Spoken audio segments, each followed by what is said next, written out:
gumawa tayo ng masustansyang merienda. Samahan niyo akong gawin itong mga gulay na nakuha ko sa aking mga tanim. Ito nga pala yung cabbage. Kung makikita nyo, meron siyang tissue dito sa ibabaw. Kasi nilalagyan ko siya nito para ma-absorb niya yung mga moist kapag nilalagay ko siya sa ref. Saka para mas tumagal din siya. At ito naman yung lettuce.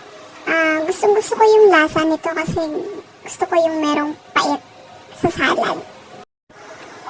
Maglagay na rin tayo ng cucumber. Ayan, maglagay tayo ng madami nito. Kasi masarap to. Ito, isa sa aking paborito, ang kamatis. Kaya maglagay tayo ng madami nito para masarap ang maging salad natin. Ayan, sige, dagdagan pa natin. Siyempre, mas madami ang kamatis ay mas masarap. At ayun na nga, tayo magdadagdag na rin ng mangga. Ito nga pala ay hinog na mangga. Ito ang magpapatamis sa ating salad.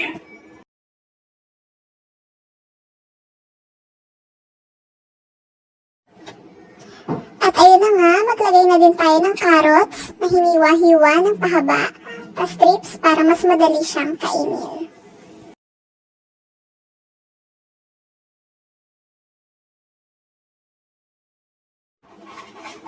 Kung gusto mo din naman, ay pwede kang maglagay ng sibuyas. Ngunit, kanya-kanya naman tayo ng panlasa. Meron kasing iba na ayaw nila na maglagay ng sibuyas kasi medyo maanghang siya yung kapag kinain mo.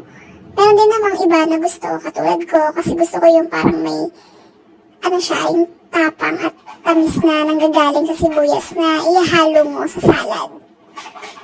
Diba? Siyempre, magdagdag na rin tayo ng corn para talagang kumpleto na yung salad natin, di ba? Bongga, masarap. Special talaga siya, kaya kumpletuhin na natin. So, ito, corn. At itong last na i-add ko ay optional naman siya, pero masarap din. Green beans, siyempre, masustansya. Kaya idagdag na rin natin para kumpleto na talaga.